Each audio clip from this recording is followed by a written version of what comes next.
Hello everyone, welcome to helper. Video start करने से पहले हम आपको रिक्वेस्ट करेंगे कि अगर आप हमारे चैनल पे नए हैं तो हमारे चैनल को ज़रूर सब्सक्राइब कीजिए और बेल आइकन को ज़रूर दबा दीजिए ताकि जब भी हमारा चैनल कोई लेटेस्ट वीडियो अपलोड करे उसकी नोटिफिकेशन आपको मिले। ठीक है, तो चलिए शुरू करते हैं आज का वीडियो। आज के वीडियो में हम इस क्वेश्चन को सॉल्व करेंगे। ठीक है, तो देखिए पहले क्वेश्चन देख लेते हैं। Determine the current in 5 ohm resistance. Okay, तो बेसिकली ये सर्किट है। इस सर्किट में जो 5 ओम रेजिस्टेंस है, ये रेजिस्टेंस, इस रेजिस्टेंस में आपको करंट फाइंड करना है। ठीक है, तो यहाँ पर मेथड स्पेसिफाई नहीं किया है। ठीक है, क्वेश्चन में लूप कर तो बेसिकली हम उस पर मैक्सवेल्स लूप करंट मेथड का इस्तेमाल करेंगे। ठीक है, तो मैक्सवेल लूप करंट मेथड में होता क्या है, सबसे पहले तो हम लूप को मार्कआउट करेंगे कि कौन कौन सा लूप है सर्किट में। ठीक है, तो चलिए कर लेते हैं। तो देखिए ये एक लूप है, तो सिंपल सा हम इसको लूप नंबर 1 यानी L1 कर देते हैं। ये एक लूप है तो इसको लूप नंबर 2, और ये एक लूप है तो इसको हम लूप नंबर 3 डिनोट कर दिया। ठीक है, अब नेक्स्ट जो स्टेप है उसमें हम क्या करेंगे, हम करंट का डायरेक्शन जो है वो एज्यूम कर लेंगे। ठीक है, तो चलिए करते हैं। मान लीजिए ये L1 लूप है और इसमें करंट का जो डायरेक्शन है वो इस तरफ है। ठीक है, क्लॉकवाइज। ठीक है, सभी को हमने क्लॉकवाइज एज्यूम कर लिया। ठीक है, इसके करंट का नेम I1 दे दिया हमने, यहाँ पर I2, और इसमें L3 में सपोज इस डायरेक्शन में करंट है I3। ओके,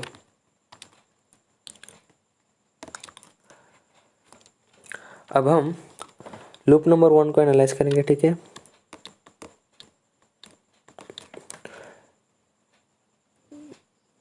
देखिए लूप नंबर 1 को एनालाइज करने से पहले हम आपको बताएंगे कि ये मेथड जो है वो वर्क कैसे करेगा। हम जो 5 ओम रेजिस्टेंस है उसमें हम जो करंट है, इसका मतलब I3 को कैसे फाइंड करेंगे। ठीक है, मेन प्रोसेस यही है। ठीक है, तो सबसे पहले तो हम तीनों लूप यानी कि L1 L2 L3 को एनालाइज करेंगे, फिर इक्वेशन फाइंड आउट करेंगे। ठीक है, इक्वेशन फाइंड आउट करने के बाद हम उन इक्वेशन से डेल बनाएंगे, डेल। ठीक है, उनको मैट्रिक्स फॉर्म में कन्वर्ट करना है। ठीक है, मैट्रिक्स फॉर्म में कन्वर्ट करने के बाद हम डेल की वैल्यू फाइंड करेंगे। ठीक है, डेल फाइंड करने के बाद हम दोबारा से del3 उसके वैल्यू फाइंड करेंगे। डेल और del3 दोनों के वैल्यू फाइंड करने के बाद हम तब जाके I3 की वैल्यू फाइंड कर सकते हैं। ठीक है, कैसे करेंगे, हमको पता है कि I3 इक्वल्स टू del3 को हम जब डेल से डिवाइड कर देंगे तभी हमको I3 का वैल्यू मिल जाएगा। ठीक है, तो बेसिक फंडा ये है कि आपको पहले ये डिनोट करना है क्योंकि हमें कौन सा करंट निकालना है। ठीक है, अगर सपोज क्वेश्चन में आपको बोला है कि find the resistance at 3 ohm, okay, तब आपको I2 का वैल्यू निकालना है। ठीक है, क्योंकि यहाँ पर देखिए 3 ओम ये है। ठीक है, और यहाँ पर जो करंट है वो I2 है। ठीक है, अगर सपोज आपको बोला है कि 20 ओम में जो जो रेजिस्टेंस है इसमें करंट की वैल्यू फाइंड करना है। ठीक है, तब हम क्या करेंगे, तब हम देखिए इस 20 ओम जो रेजिस्टेंस है वो दोनों लूप के बीच में लाई कर रहा है। ठीक है, तो इस रेजिस्टेंस के लिए आपको बेसिकली दोनों लूप का करंट यानी कि I2 और I1 दोनों का वैल्यू निकालना होगा। ठीक है, तो यही फंडा है बेसिकली। तो चलिए अब हम मेन टॉपिक यानी कि हम लूप 1 को एनालिसिस करेंगे, फिर क्या करेंगे, इक्वेशन फाइंड आउट कर लेंगे। तो चलिए करते हैं। तो देखिए ये जो लूप है इसमें हमें डायरेक्शन जो है वो इस तरफ डिनोट कर लिया, ठीक है, सॉरी एज्यूम कर लिया, ठीक है। अब देखिए ये जो वोल्टेज सोर्स दिख रहे हैं इसमें, इसके लिए आपको माइनस और ये प्लस, ठीक है, ये नेगेटिव पोलैरिटी और ये पॉजिटिव पोलैरिटी, ठीक है। तो करंट का जो डायरेक्शन है वो नेगेटिव से पॉजिटिव की तरफ जा रहा है, तो क्या लिखेंगे हम +8, ओके। देन यहाँ पर जाएंगे, यहाँ पर आएंगे, ठीक है, 20 ओम। यहाँ पर देखिए ये जो करंट है वो इस तरफ जा रहा है, ठीक है, I1 जो करंट है, ठीक है। और ये जो वोल्टेज सोर्स है इसकी बदौलत यहाँ पर पोलैरिटी पॉजिटिव और यहाँ पर नेगेटिव पोलैरिटी हो जाएगा, ठीक है। तो इस वाले रेसिस्टेंस को अगर हम साइन कन्वर्शन की बदौलत देखेंगे तो तब माइनस से लिखना पड़ता है, ठीक है। सब रेसिस्टेंस को एज इट इज़ अब माइनस लिख के डिनोट कर देते हैं हम, तो यहाँ पर -20 हम लिख लेंगे, ठीक है। अब मेन बात यह है कि हम कौन से लूप पे काम कर रहे हैं ये आपको देखना होगा, ठीक है। तो हम यहाँ पर लूप 1 पे काम कर रहे हैं, ठीक है। तो लूप 1 का करंट क्या है I1, जो इस डायरेक्शन पे फ्लो हो रहा है, ठीक है। लेकिन देखिए यहाँ पर ये लूप पे जो एक्सटर्नल लूप है, ठीक है, इस लूप पे करंट जो है वो ऑपोजिट में फ्लो कर रहा है, ठीक है, यानी इस तरफ I1 यहाँ डाउनवर्ड डायरेक्शन में और I2 जो अपवर्ड डायरेक्शन में फ्लो हो रहा है, ठीक है। तो हाँ, यानी कि आप बोल सकते हैं कि इस रेसिस्टेंस में जो करंट है वो रिपल्सिव है, एक डाउनवर्ड और एक अपवर्ड। तो इसके लिए हम क्या करेंगे, क्या लिखेंगे इसकी वैल्यू, काफ़ी सिंपल है। आपको क्या करना है, हम कौन से लूप पे काम कर रहे हैं, लूप नंबर 1, ठीक है। तो लूप नंबर 1 के लिए हम करंट कौन सा है हमारा I1 को पहले लिखेंगे, ठीक है। और उसके ऑपोजिट में जो एक्सटर्नल लूप है यानी कि I2, L1 लूप के बाहर क्या है ये वाला लूप, ठीक है। और इसका करंट क्या है I2 को हम क्या करेंगे सब्सट्रैक्ट कर देंगे, ठीक है। सब्सट्रैक्ट कर दिया हमने, तो ये हो गया -20 I1 -I2, ठीक है। ये वाला टॉप हिस्सा याद रखिए आप, -20 I1 -I2 कैसे है, ठीक है। यही मेन मतलब सबसे क्रूशियल आप बोल सकते हैं सबसे क्रूशियल पॉइंट है ये कि ये कैसा है, ठीक है। तो अब देखेंगे कि यहाँ ये जो है ये जंक्शन पे है, ठीक है, दोनों लूप के बीच में ये रेसिस्टेंस है, ठीक है। इसलिए यहाँ पर 20 × I1 - I2 ये आया है, ठीक है। अगर तो हमने इस रेसिस्टेंस को भी हमने ले लिया है। अब यहाँ पर सीधा यहाँ पर 2 ओम रेसिस्टेंस, ओके। तो इस वाले रेसिस्टेंस के लिए क्या होगा, सिंपली साइन कन्वर्शन के बाद यहाँ पर प्लस पोलैरिटी नेगेटिव पोलैरिटी, तो एज इट इज़ हम हर जगह माइनस लिख लेते हैं, ठीक है। तो अगली बार जब भी आपको कोई रेसिस्टेंस दिखे तो सबसे पहले माइनस लिख लीजिए, ठीक है। तो माइनस लिख लिया हमने यहाँ पर -2। देन अब लूप कौन सा है L1 के लिए करंट I1 पहले लिखेंगे। देन यहाँ पर I1 फ्लो हो रहा है, ठीक है, इस डायरेक्शन में, और ऑपोजिट में यानी इस तरफ, इसका डायरेक्शन क्या इस तरफ है ना, तो इस तरफ यहाँ पर देखिए left to right, sorry right to left, यहाँ पर करंट जो है वो I1 और ऑपोजिट पे लेफ्ट टू राइट यहाँ पर I3 करंट फ्लो हो रहा है, ठीक है। तो यहाँ पर करंट क्या हो जाएगा I1 - I3 opposite correction, sorry opposite current, ठीक है। फिर हमने ये वाला तो पहले डिनोट ऑलरेडी लिख लिया 8, ठीक है। तो इक्वल्स टू 0 हो गया हमारा।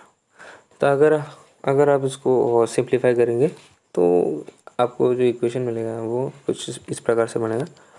तो सिंप्लीफाई करने के बाद आपका जो इक्वेशन होगा कुछ इस प्रकार से दिखेगा, ठीक है। तो ये हमारा लूप 1 का इक्वेशन हो गया।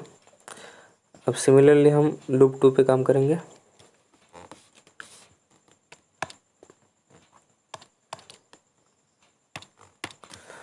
तो यहाँ पर लूप 2 लिख लेते हैं, ठीक है। L2 में देखिए करंट का डायरेक्शन इस तरह फ्लो हो रहा है, ठीक है। तो हम यहाँ पर 20 से स्टार्ट करेंगे।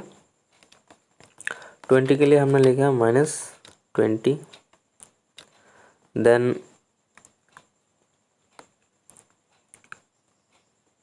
I2 करंट, क्योंकि हम यहाँ पर लूप नंबर 2 पे काम कर रहे हैं, ठीक है।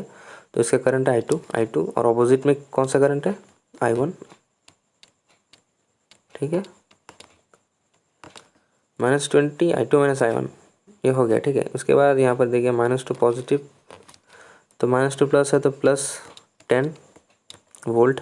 देन यहाँ पर ये जो रेजिस्टेंस है ये किसी भी अदर किसी भी अदर एक्सटर्नल लूप के साथ ये कनेक्टेड नहीं है, ठीक है। तो यहाँ पर हम डायरेक्ट लिखेंगे -3 और करंट कौन सा है, I2, ठीक है, बहुत सिंपल। देन यहाँ पर देखिए 2 ओम रेजिस्टेंस है, ठीक है। तो इसके लिए -2 लिखेंगे। Then loop current I2, opposite में क्या है, एक्सटर्नल, यहाँ पर L3 में करंट I3, तो I2 -I3, ओके। तो ये हो गया हमारा लूप नंबर 2 का इक्वेशन। तो इसको सिंप्लीफाई कर लेंगे। अब हम यहाँ पर लूप नंबर 3 पे वर्क करेंगे, ठीक है। तो इक्वेशन फाइंड आउट करते हैं, ठीक है। देखिए यहाँ पर ये नेगेटिव, ये पॉजिटिव, तो नेगेटिव टू पॉजिटिव मतलब +12। देन यहाँ पर 2 के लिए -2। Then current I3, external loop में करंट कौन सा है, I1 का डायरेक्शन कौन सा है, अपोजिट, तो I1 माइनस हो जाएगा, ठीक है, I1। देन यहाँ पर -2। देन लूप करंट कौन सा है, I3 को पहले लिखेंगे। अब अपोजिट में I2 करंट अपोजिट डायरेक्शन में फ्लो रहता है, तो I2 को माइनस कर देंगे, ठीक है। देन यहाँ पर 5 के लिए -5, एक्सटर्नल लूप नहीं है तो करंट I3 होगा, ठीक है, इक्वल्स टू 0। हो गया हमारा लूप नंबर 3 का इक्वेशन। इसको थोड़ा सिंप्लीफाई कर लेते हैं, ठीक है। तो गाइस हमने यहाँ पर देखिए तीनों इक्वेशन फाइंड कर लिया, ठीक है। तो बेसिकली अब हम यहाँ पर मैट्रिक्स को फॉर्म करेंगे, ठीक है। तो चलिए मैट्रिक्स को लिख लेते हैं यहाँ पर 11 -10 -1, देन 20 -25 2, देन 2 2 -9। तो यहाँ से हम डेल की वैल्यू फाइंड करेंगे, ठीक है।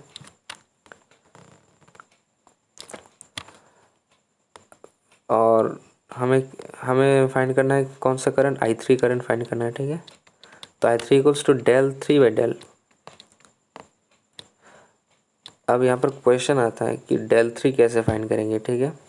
तो कुछ नहीं करना आपको, बेसिकली ये जो डेल है इसके जो थर्ड कॉलम है, अगर del3 बोलेगा मतलब थर्ड कॉलम में आपको इस वैल्यू को पुट कर देना है, आगे 4 को यहाँ पुट कर देना है, -10 को यहाँ पुट करना है और -12 को यहाँ पुट करना है, ठीक है।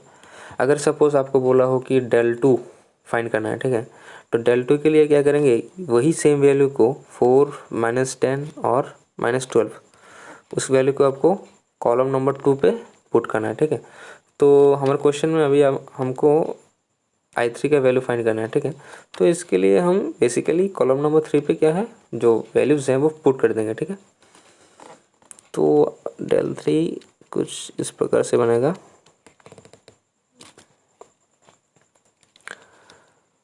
बाकी जो कॉलम्स हैं वो सेम रहेगा, ठीक है। कॉलम नंबर 3 जो है वो चेंज हो जाएगा, 4 -10 और -12। ठीक है, तो अब हम यहाँ पर डेल और डेल 3 की वैल्यू को डिटर्मिनेंट जो फॉर्मूला होता है क्लास 12 में आपने पढ़ा होगा। ठीक है, तो उस प्रोसेस के अंतर्गत हम वैल्यू फाइंड करेंगे, डेल का वैल्यू और डेल 3 का वैल्यू। ठीक है, तो अब हमने यहाँ पर डेल और डेल 3 की वैल्यू फाइंड कर लिया। ठीक है, अब हम I3 की वैल्यू फाइंड करेंगे। कैसे फाइंड करेंगे? I3 इक्वल्स टू डेल 3, उसके वैल्यू 1680 और 501 एम्पेयर। ओके, वैल्यू क्या आता है? अप्रॉक्स 3.35 ऐसा कुछ आता है। ठीक है, देखिए यहाँ पर अगर आप सपोज किसी और मेथड से ये क्वेश्चन सॉल्व करेंगे तो हो सकता है कि आंसर में थोड़ा बहुत यानी 3.4 या फिर 3.5 ऐसा कुछ आ सकता है। ठीक है, तो देखिए बेसिकली आपका मेथड जो है, जो भी आप मेथड यूज़ कर रहे हैं वो ठीक ठाक होना चाहिए। ठीक है, अब वैल्यू जो है वो थोड़ा इधर उधर फ्लक्चुएट होता रहता है। ठीक है, आंसर में मत जाइए, आपका जो प्रोसेस है वो से ठीक ठाक होना चाहिए। ठीक है, तो ये हो गया हमारा दूसरा part Maxwell's loop current method का।